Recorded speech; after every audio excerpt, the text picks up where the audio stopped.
In the early days, the founder is the brand. Their values, their voice, their activism, it is what people are buying into. It's no longer just about answering your conscience. So it can get messy really quick. Today we're talking Ben and Jerry's. Because of dissenting political opinions, things have gotten pretty steamed over there, relationships have grown frosty, and it led to the recent departure of co-founder Jerry Greenfield. We're going to talk about what happens when you part ways with a highly visible founder, what to do when that founder becomes a vocal critic and maybe even a liability. We know that there are like a gazillion flavors, there's a gazillion different ice cream companies, but you want to have your niche brand really staying at top. When an acquisition happens, one of the benefits, right, typically being acquired by a larger company is that scale and that scope and, being able to grow the business and all those things and providing that long-term clarity for the brand that's going to acquire. This is where that matters. Welcome to We Fixed It. You're welcome. The show where we take over companies, you come along for the ride, and we try to put them back better than we found them. Okay, Melissa, Qadira, today we're talking Ben and Jerry's. Because of dissenting political opinions, things have gotten pretty steamed over there for an ice cream company. Relationships have grown frosty, and it led to the recent departure of co-founder Jerry Greenfield after 47 years. Goodbye, Jerry. We're going to talk about what happens when you part ways with a highly visible founder, what to do when that founder becomes a vocal critic and maybe even a liability, and whether a company can grow as big as Ben & Jerry's and stay both mission and profit driven. All of it. Then we're going to fix this situation and hand it back with a cherry on top. Qadira, Melissa, are we ready for this? Let's do it. All right. Well, before we go forward, let's jump back in time for a sec. So Ben Cohen and Jerry Greenfield founded Ben & Jerry's in 1978 in a renovated gas station in Vermont. From the beginning, the brand was built around indulgent ice cream, fun flavors, and cause-driven ideals of social responsibility. Over 2 decades, Ben & Jerry's became synonymous with progressive values, often standing up for causes like environmentalism, fair trade, and social justice. Of course, their grassroots success, aka sales revenue, attracted corporate interest. In 2000, Ben & Jerry's was acquired by consumer goods giant Unilever for $326 million. Whoa. But amazingly, the founders, Ben and Jerry, struck a unique deal to preserve the company's independent voice on social issues under the new owner. So now you get a big conglomerate, Unilever, owning an ice cream company that wears its progressive heart on its tie-dyed sleeve. What could possibly go wrong? Well, like we said, Jerry just left, saying he could not in good conscience remain at Ben & Jerry's. He's accusing Unilever of erasing the very social mission that made the brand famous, and his exit has not been a quiet farewell. It's been a very public break. In an open letter, he said that Unilever essentially removed any platform the company once had in support of peace, justice, and human rights, and said that it's profoundly disappointing to come to the conclusion that that independence is gone. A spokesperson for Unilever said that while they are forever grateful to Jerry, they do not align with his perspective. In other words, thanks for the ice cream, dude, but shut it. The company insists it will stay committed to Ben & Jerry's values of peace, love, and ice cream, with or without the founders on board. So, Unilever's towing the company line. As of right now, Ben's staying put to exert his influence. Jerry's out there on the outside speaking his mind. That's the scoop. So, Qadira, this situation has corporate responsibility written all over it. Where do we even start? Yeah. Look, this is the, I think, inevitable tension, right? That I think happens when you've got this mission led brand. I love mission led brands, but when they go mainstream, especially after acquisition. So, just as you pointed out, like in the early days, the founder is the brand, it is the voice, right? Their values, their voice, their activism. It is what people are buying into, right? When they're buying that product. And for Ben and Jerry's, their whole identity was about activism and pushing boundaries and standing up for what they believed in without compromise. But as the business grows and, as we see here, definitely around acquisition, all of that's going to get tested because your social responsibility and your social impact values, It's no longer just about answering your conscience, right? When you're a part of a global corporation, everything, including how you're responding to the environment, how you're responding to communities, is getting filtered through risk management, shareholder expectations, right? Global market dynamics. You're now answering to a board. You're now answering to investors. Your compliance team is calling and emailing. So it can get messy really quick. I think the company now that has acquired this brand has the responsibility to navigate this complexity in a way that it just didn't before, and that's what we're seeing. And when the founder unfortunately doesn't go along with it, even if their critique is grounded in truth and their truths, in just what's happening around us in the world today, that tension and that conflict can start to feel like, a liability, just really honest. And so I think what has to happen in order for and there are definitely, examples out there of companies that thrive when there is that tension with founders, or there might be some, difference of opinion of how things should move forward. But it really does require a company moving from, whether it's their social impact, their social responsibility, how they're gonna scale the product or the brand.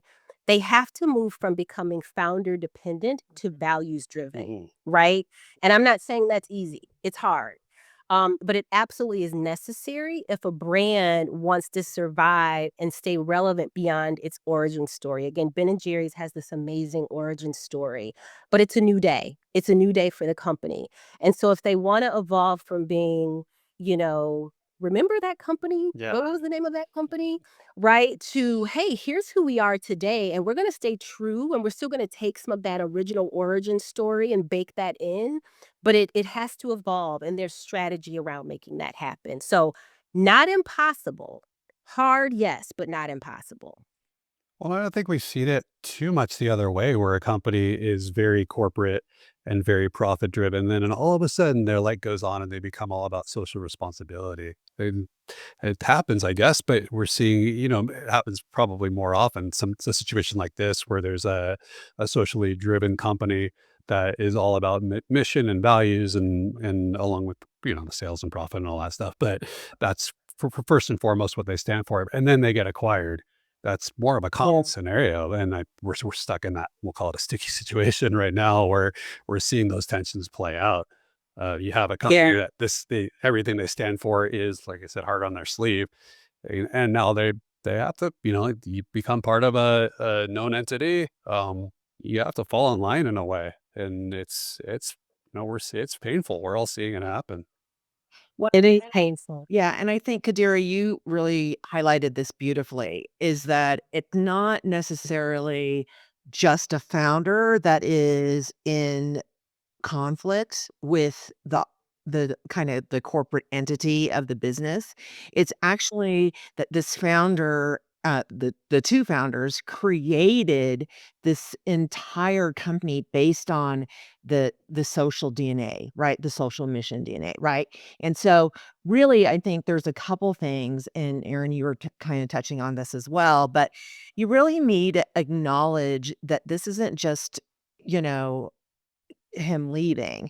There's a lot more emotion in that pull, and so really what Unilever needs to do is not ignore it, acknowledge it, especially they need to openly validate that there is a true sense of loss and uncertainty, and change is very hard, right? So they need to be candid with their teams, with their customers. The goal is really to make people feel like they're part of something and heard, and prevent them from feeling like their loyalty to their founder was not valid, right? Like they have to stay loyal to Unilever and not to Ben and Jerry. So they really need to re-anchor to the mission and not the individual, which is, Kadir, what you were saying, right? Like, Yeah. unfortunately, it's they need to publicly and repeatedly recommit to the core social mission of Ben and Jerry's, and the employees and the customers that are loyal to that. There was a similar type of reaction that was very negative at Pixar after John Lasseter's exit, and they did the right thing by not trying to replace him, but they empowered new leaders like Pete Docter and refocused everyone on their core purpose, which was telling great stories. right? So that's what I think they have to do in order to protect the brand, right? Is they need to go in almost double, to address just the mass hole that is being left by this founder leaving. Because it's not like the Coldplay incident or something like that, where, like it's not like that because, his DNA is what created this amazing brand and this ice cream, right? It was all about the social mission and cause. So, I like Yeah, yeah. absolutely. Yeah, Melissa, I like what you're saying, and maybe I agree, but I'll be cynical for a minute. What do they have to? Do they have to double down on the values, or do they have enough of a global imprint and people who love the brand and are committed and have their buying habits? You like Chunky Monkey, you just keep buying Chunky Monkey. Like, do we need the side of the carton to talk about mission driven values, or are we okay without it? I'll just be a cynic for a sec. well, I think a brand can exist without its founder, but it also risks losing that authentic magic of what makes it different, right? So, if you think about um another example of where the brand kinda lost it was, it's kinda heartbreaking, is Famous Amos cookies, right? When Wally Amos lost control of his own name and brand through the financially he needed to, because he had kind of overextended himself, and the company lived on, sold and resold, and became but it became a shell of what the original self was, right? You wanted Famous Amos cookies for what they were, right? It became more of a mass-produced cookie that lost that homemade and soul that he had kind of embodied. So, I guess there's a cautionary tale to that, right? So, yes, there's the business aspect of it, and, for years, it hasn't been the same Ben& and Jerry's anyway. It's been under Unilever. But I think that to address his very critical letter to the company as he exited, I think it would make sense to double down on the social mission. Now, I understand that as a company, maybe they don't want to, right? But then what is the point of Ben& and Jerry's, being, kind of the standalone I mean, that's one of the cool things about their ice cream, right? Like, is you've got that and you've got the really different kinds of things that they, promote. So, in my mind, I don't think it's necessarily I don't think it's like a bad thing for Unilever to do that, to double down on it. But I understand, Aaron, what you're saying is that, like, in a corporate environment, is it necessary? Right. Maybe. But there's a lot of competition in ice cream, so that's the other thing. That's right. Yeah. I completely agree. It's like, do they have to? No, right? Like, they can do what they want. They can evolve this brand however they want to. I think that's where transparency, communication, all the things, we know that companies should be doing, especially once there's an acquisition. I think we also have to remember that customers, stakeholders are expecting for the brand to evolve. The company was acquired for a reason, right? And it doesn't even have to be negative reasons. But I think I completely agree with Melissa. I think it makes sense for them to double down. And I think the other thing that's gonna be really important, I mean, again, just like you said, there's so many ice cream brands out there, and this is really what sets Ben& and Jerry's apart. Right. And so I think, they are still saying that they want to still hold true to that and live into that. It's just gonna look different than what the founders originally had in mind. And so I think, that means then that they are going to have to look at this more than just treating the purpose and the social impact and social value of the ice cream that it's always carried and what its legacy has been beyond, a brand story, beyond just the storytelling, but really start to think about how they can operationalize the mission, right? And so then, like, if they're able to look at this as how are we going to use, like, our social impact and social responsibility connected to Ben& and Jerry's as a business driver, and not just, again, kind of like something, just kind of a fly by night, we're chasing the next shiny thing. Then I think that they have a real opportunity to continue on with the legacy around, like, what separates this ice cream from the 25 other ice cream, brands on the shelf in the freezer, right? And beyond that, I think they then remove themselves from being dependent on one voice or two Mhm. voices in this case. But again, if they start to embed it in their strategy, if they embed it in the culture, if they embed it in their decision making, we can talk about frameworks later, right? Then we're starting to see that they're like, okay, we actually are tying the mission of this ice cream brand into how we're thinking about profit, how we're thinking about communities, how we're thinking about our stakeholders. So again, is it necessary? No. Do they have to do it? No. They could go in a completely different direction with this ice cream brand. But again, it's like it's who the brand is. So while they don't have to completely lean into what the original founders were saying and doing, and again, we expect evolution, I think it benefits them tremendously to actually figure out how to lean in to what the ice cream brand has always been, but just bring it into present day and think about what the future means. Mm. While you were speaking, it made me think of something as well, is that they could use this across their companies, across all of their brands. So what they could do is really double down on, for example, activist flavors, right? And cause marketing. And Aaron, they could actually make, limited batch flavors or whatever it might be, right? Sure. And have it go across their brands in like, this is the month for, okay, October's breast cancer awareness or whatever it could be. So they could have an activist flavor that tied in to maybe one of their other brands that would be like a personal care brand or something like that, in which they're kind of aligning it all and saying, this is, we are deeply, deeply committed these causes, and this is how you're going to see it, and we're going to be using profits from this to help fund, a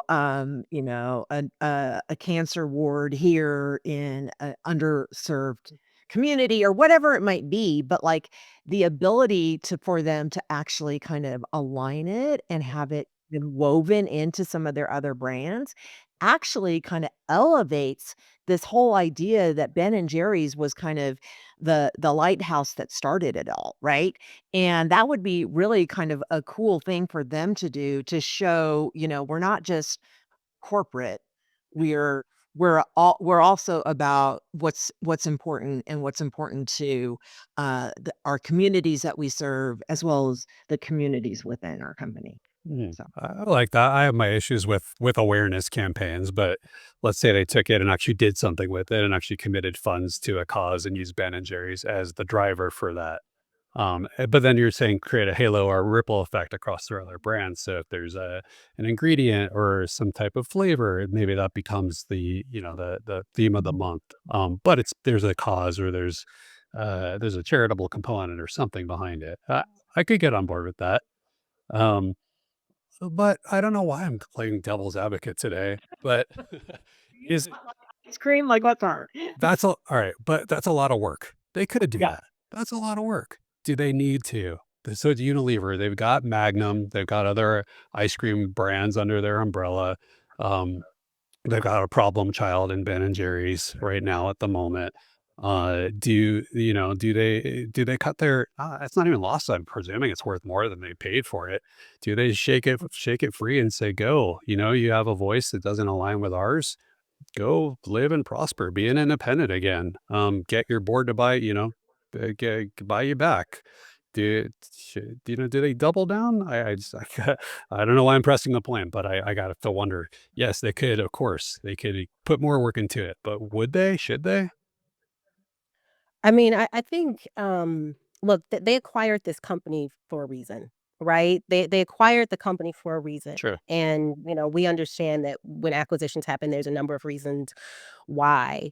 And so I think they need to go back to kind of their why. Why did we acquire this company? We know that some of the things around kind of the original Ben and Jerry's mission and some of their, social impact and social values was like contractually put into place. If I'm remembering the story correctly, like in the original kind of agreement that was put into place. But I think then interpretations start to happen and evolution does happen and leadership changes happen. We start to, especially from a social responsibility perspective, have to think think about how we're going to respond to kind of what's happening in the world around us. The pendulum swings back and forth. And again, it requires companies to be consistent, but also adaptable. So I don't think it's about, I guess my point is like they acquired the company for a reason. I don't think that they have to throw the baby out with the bathwater. They're going through, right, this tension and season of just kind of discord with the founder. I don't think they need to cut them loose. I think what they need to do is, again, kind of come into present day, put a framework together in terms of saying, okay, look, founder or founders, we understand that, originally when you established this brand, here's what you stood for. We respect that. It's one of the reasons why we acquired the company, because we valued it and we know that our customers value it. Here, based on where we are today as a world and as a company, here's where we see that we can have the biggest impact, because a company can't respond to every cause across the world. Right. Right. And so here's where we know that we can have the most value. We want you to be aligned, work really, really hard to get that alignment with the founders because we value them. But at the end of the day, the founder might be the North Star, but that company has to chart the course forward. And that's really what we're talking about, is present day and forward. And then once they put that framework in place to say, here's where we are today, here's where we know that we can have the most value, here's where we're headed, and we are going to leave ourselves wiggle room to adapt to what is going on around us in society, because we know that things are going to bubble up, especially from a social perspective, and we need to be prepared to respond to those because our stakeholders care. That then allows them to say, we don't have to get rid of this brand because we're going through this tough season. This has actually helped us to establish who we are today and who we want to be going forward, with the input of the legacy of who the company originally was. I don't know, Melissa, what do you think? I really like that. I think that I truly believe that that's the very unique and reason for Ben and Jerry's. And so to me, like, the business aspect of it, I get it, but I love what you've been saying, Qadira, about the ongoing transformation and change that's happening in this world. So we know that like we've said, there's a gazillion flavors, there's a gazillion different ice cream companies, there's all these types of things. But you want to have your niche brand really staying at top, means that they're gonna have to adapt as well. And so I do think there's an answer internally to the company and those that remain still there about why this change was necessary, and that it's not necessarily a bad thing that he called them out about, like, we were built on the foundation of a social mission, and it feels like there aren't any of those causes that are being, elevated by the brand anymore. So that's okay. But I think the ability to move forward from that and have a plan, which could be an activist in chief, right? Like somebody who is more associated with the company, not a founder, right? But kind of the person who's leading the way on the head of the social mission, and that beloved flavor guru, and is the one who announces, this is our next flavor, thing, and becomes the new guardian of the brand's soul, so to speak. Appears in ads, talks about the causes, not just about chocolate or strawberry or what the flavors are, and shows that this mission has become institutionalized and it's not just a personal thing. I think, to me, that's the one thing. I mean, I love ice cream, and so don't get me wrong, I will go anywhere that there's ice cream, but I do feel like there's something about Ben& and Jerry's that makes you want to buy it, right? Mhm. And so and not feel guilty about eating a whole pint.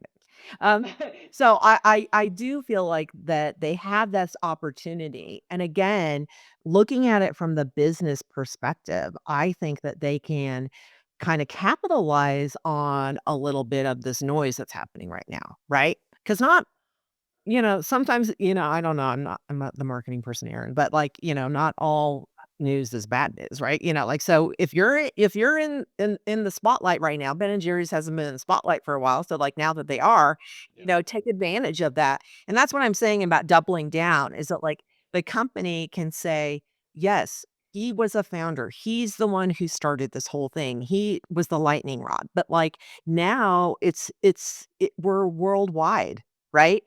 And global. And so what we need to do is we need to ensure we have the best product, right? And that's expensive.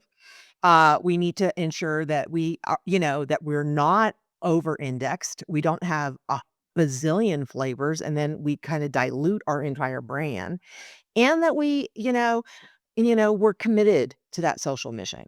And that's why we're going to do limited releases. Unlimited flavors, and then we're gonna keep our core chunky monkey, fish food, all those that are gonna stay on the shelf, right? So I do think, um, there's an opportunity here, and I do think that so they do need to continue to grow and become, competitive, and that's what Unilever provides them, the ability to transform their brand from just you know, the pint in the grocery store to all of the stores that they have free cone day, they have, now do they have, and I don't even know if they do this, like ice cream sandwiches, all the other things that they could do to kind of impart their brand and grow it. Because at the end of the day, it's not, Ben and Jerry may have wanted it to be a nonprofit, but it's not. It's not a nonprofit. Yeah, that's a big megaphone. It's well beyond the scoop shop with the little, community pig pegboard in the back with the pins on it. You can get your message out in a giant way that way. So, but I'm so argumentative today. Let's say He has not had his ice cream yet. no, Absolutely. no, it must be. Yeah, But exactly. let's okay. So Unilever does that. They appoint someone to be their values, the face of their values. They take a stance. They take a hardline stance. They happen to be, they mission driven, social driven. They happen to be tied. But Unilever's mission driven approaches happen to be tied to popular causes that bring customers, that bring revenue, and they have to think that way. What if the founders, Ben, Jerry, etc., um, have a whether or not they're part of the company anymore, what if they're activist driven too and they have stances that are anti what the company's Unilever's vocal, we're taking a stand type of stances are, and they could take a bite out of profitability? What's the responsibility of the company to diffuse or answer to those situations or go back to the founders again, whether or not they're involved? How do you play both sides of that equation? Well, I think this is where strong governance and having that long-term clarity, Melissa, I think that's a really great point, right? Like, these companies are in business to make money. They're not nonprofits. Again, when an acquisition happens, one of the benefits, right, typically of being acquired by a larger company is that scale and that scope and, being able to grow the business and all those things and providing that long-term clarity for the brand that's been acquired. I think this is where that matters, Right. right? Now let's be clear, like brands built on values, right? And for example, in this case, where these founders have like these amazing values around activism and environmentalism and all these things. But the reality is, especially as you grow beyond being that mom and pop shop, on the corner in your local neighborhood. At some point, there is going to be some tension even if you're not acquired, and especially when you're acquired on a bigger stage and a bigger scale, there's going to be some backlash and there's going to be some tension, right? And so, that's where I think that governance, that's where I think that framework, that's where I think, being really, clear about what your values are and how you're going to operationalize them, that's where I think it matters if you're going to be consistent. I love Melissa's idea of thinking about how you can bake this into all of your brand across Unilever. Again, that shows such a consistency and clarity. Again, the founders might lead with it from heart when they originally started the company, but that company that acquired, in this case Unilever, has the leverage and the pull and the scale to say, we can still live into who you were when you first started this company, but we're going to take it into a much bigger play here. We're going to put this on a much bigger scale. And again, we're going to bake it into our business strategy in a way that it is going to help us make profit because that is what we're here to do. But it's also going to make sure that we live into our purpose of who we are and who we should be today. So again, I don't think it has to be this either or. Again, I think that you can still bring some of that founder passion and again, that origin story in with a strong framework in place, making sure that you're evolving the mission, again, making sure that you're being adaptable for what the brand needs to be today. I think where we run into problems is regardless of who it might be, founder, other leadership, etc., when we're not rowing in the same direction or willing to kind of, all get on the same page at some point. That tension, a little bit of back and forth, even going public and saying, "Hey, I don't agree with this." Might not be a bad thing, but again, it leaves the opportunity for that bigger company, that parent company to rise up and say, "Okay, we heard you. We're gonna stay true, but we can still do this in a way that, again, sets this ice cream brand in particular apart from every other ice cream brand that's on the shelf." So I think it absolutely is possible. I think that what you brought up, Qadira, is also an interesting thing because I've been at startups, and this is clearly an issue for many startups as they go and get more money, okay? As they need more money, or if they're readying themselves for an IPO or whatever they're doing. It's when your company and brand is so integrated into the founder or whoever it is, right? That once you sell your soul to private equity or whoever you're selling it to, right? Sure. You lose control of that. And so, let's get back. Like he sold the company, right? And now he doesn't like what he's done. But you know what? Somebody pocketed millions and millions of dollars and it was him, Yeah, he's right? a rich hippie.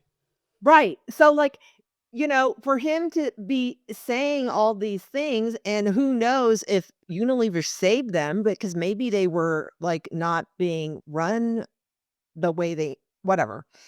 Um that's a true statement. So I'm kind of becoming Aaron here. I wonder, like I feel like this is a topic that we're talking about and we're focused really on Ben and Jerry, right? But Ben and Jerry's. But like I do feel like it's very common that this happens, especially in startups that may not be super large. And so the whole goal is to grow and grow exponentially, rapid scale, all of those things, and you can't do that if you don't have the money. And so then they get an investment from one of these big, capital groups, PE groups, and they come in and they have a whole different idea, right? They've like, "Oh, you've signed your life away. So now we're bringing in our own people. We don't want your CMO friend. We don't want, we don't want Melissa. We don't want Qadira. We want to bring our whole slew, our suite of executives to the table. And thanks for coming up with this idea, but no thanks." So I Yeah. kind of feel like that is also a component of it that he may have felt like, gosh, you know, how did he not think that this was possibly gonna happen, that they were gonna dilute the brand by having it become global, right? Like, and that they were going to, production was gonna scale 1,000%. How did he think that that was not gonna happen? And I think it's because he felt like he had the social mission, like, locked in, but maybe it really wasn't. Yeah, you lost the narrative. Well, and then this situation's even trickier because there are two named founders, and Ben's staying in put, which is a way of kind of sanctioning whatever happens, but it's saying I can do better, more work from within than I can, critiquing from the outside. So as long as the two of them are split, I think we're gonna keep seeing this play out publicly, and it could get pretty ugly. Yeah. Who knows? Having, Jerry on the outside, I think if Ben left, I don't know these guys, but I think they probably money talks, like, the 2 of them together, they probably might make a run for the company if they got some backers involved.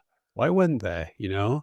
Um, but I wonder, it's with the two of them split, I don't know what the contractual side of the exit was, but what if Jerry started his own ice cream company?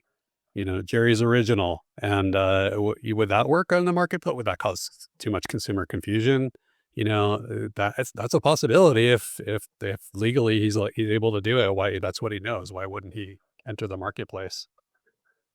Yeah, I mean, he could. I mean, I think, Melissa, you mentioned, what was it, Famous Amos Cookies. I think, the original owner attempted to do something very similar, kind of tried to start a separate brand or a different brand. He could, right? And again, depending on what all the workings are behind the scenes, or if he's allowed to do that. And he might have a good number of people who are like, yeah, remember that guy, right? The guy that started Ben and Jerry's, and I'm super attached to the activism and the things that he was doing. And I don't like the direction that, the acquiring company is going. So yeah, I'm gonna check out, this new thing he's got going on.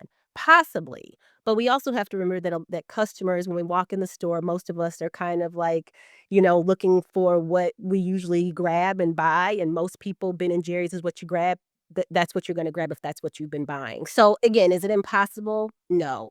I wanna go back though, I think, Melissa, you were making a really good point too, just about, like, "Hey, how did we not know we were gonna get here?" And I think, again, that's such a really good point about, when companies are acquired, and, like, we're not we, but collectively are surprised by some of these changes, even the fallout, right? Even a founder leaving, right? There shouldn't be any surprise around that, because there are broader responsibilities. The narrative is going to change, even if, again, they do stay true to the mission and all those things. There are going to be changes that is going to just cause, again, dissent, or people not being happy. And I think, again, I go back to, we have to remember, with these larger companies, or companies that are in business to make profit, which most are, there's a broader responsibility to stakeholders, to your shareholders, to employees, to customers across different cultures and markets. And so I always say, what resonates here in the US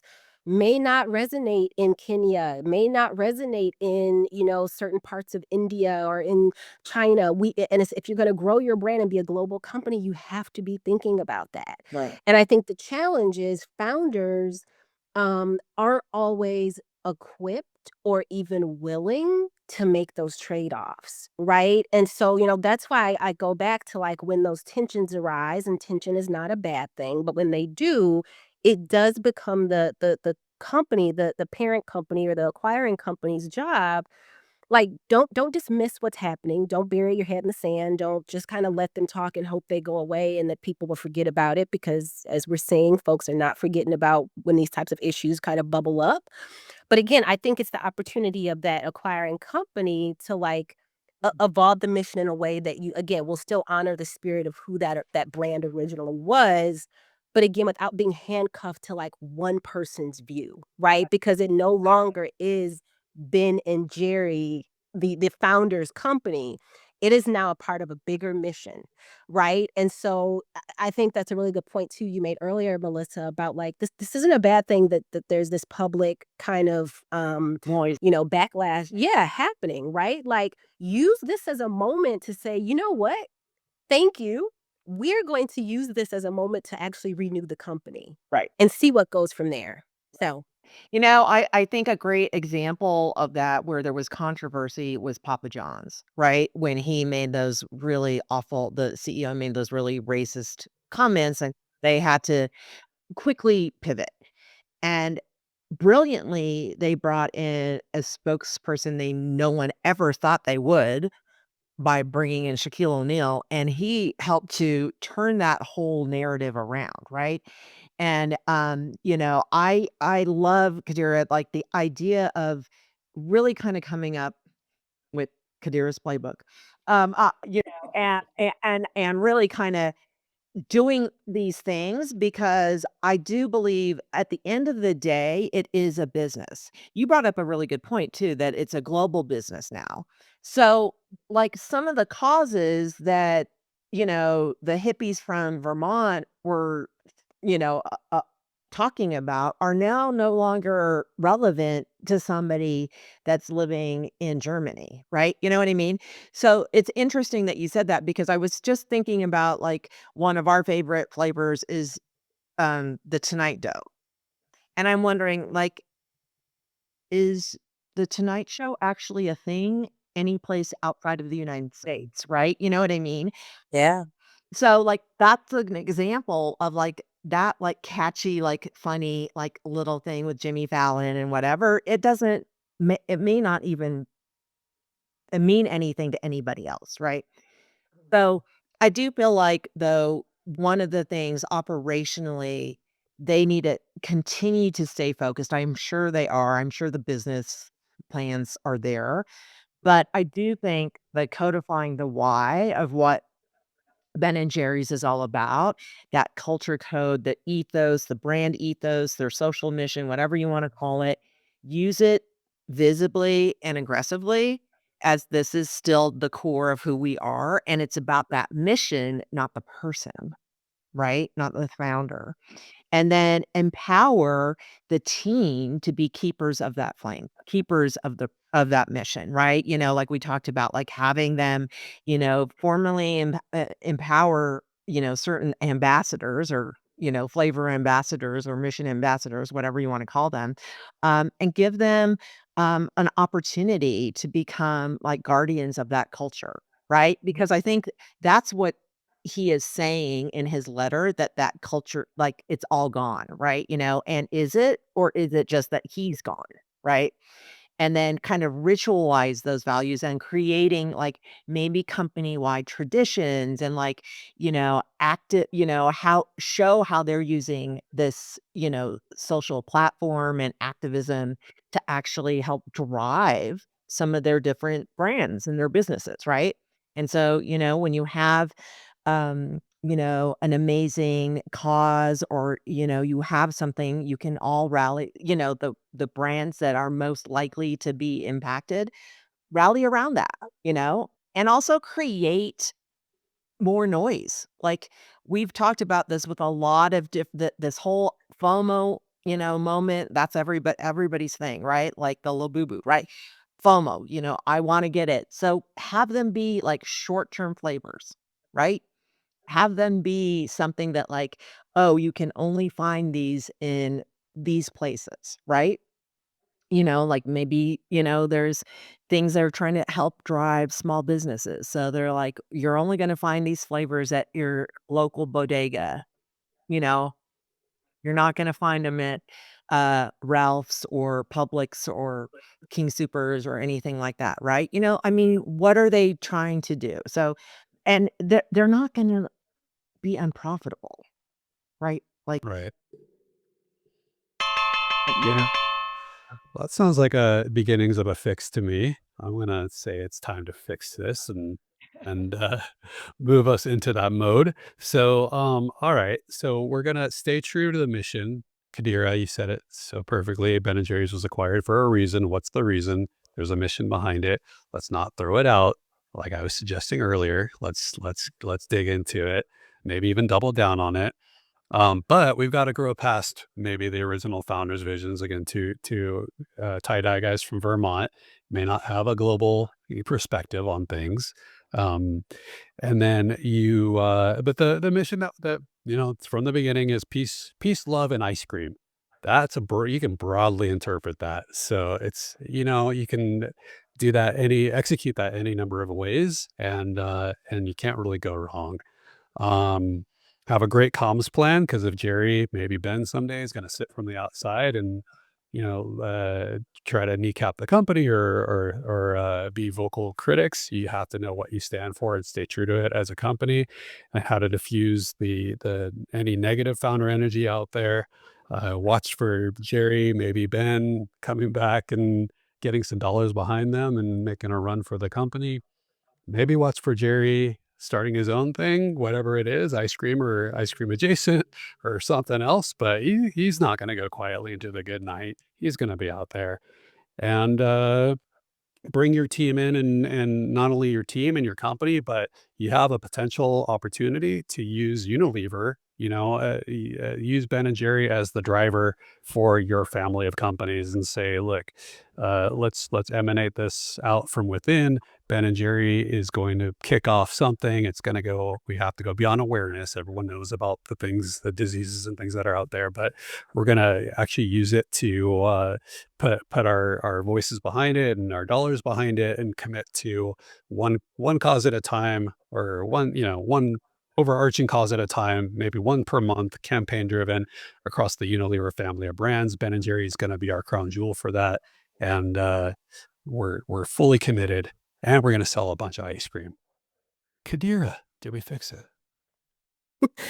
Yes, I think this is totally fixable. Again, we have seen where, again, mission-led companies, they're acquired, the founder stays on, and then there's, a split. I think when it's successful and the fixes that we've outlined here, really it's about courage. You got to be, let's lean into the moment.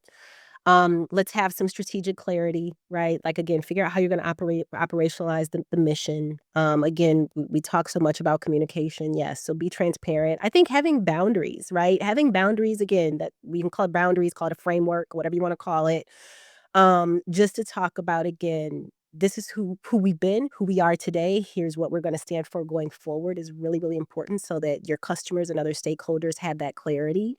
And then just long-term commitment to values with the understanding that there will be some adaptation, that we're going to be flexible, again, based on how the world is evolving as quickly as it's evolving. Again, your customers and stakeholders expect that. And so, yes, I think this is totally fixable. I think that we fixed it. Okay, go us. What do you say, Melissa? I'm in agreement with Qadira, and I just want to follow up with some, saying like the story of Ben and Jerry's is still being written, right? But there is a lesson in it for all of us as leaders, entrepreneurs, founders, consumers. It's that values are a living thing.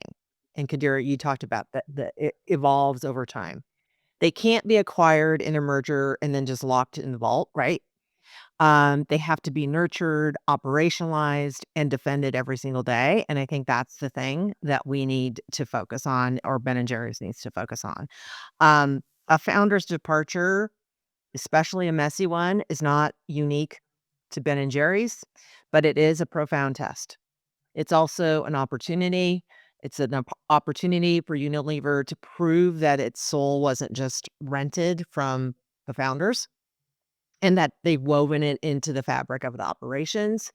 Um, and I think for Ben and Jerry's, the true test won't be if they can still sell fish food or, New York fudge or whatever, but if they can prove that to their customers that what they started with, that spoonful of activism in every pint, is still important and as potent as ever. So I think that, like getting deeper down into your roots is really going to be important, but also being able to scale that because they're not the little Ben and Jerry's from Vermont anymore. Totally agreed. Great stuff, both of you.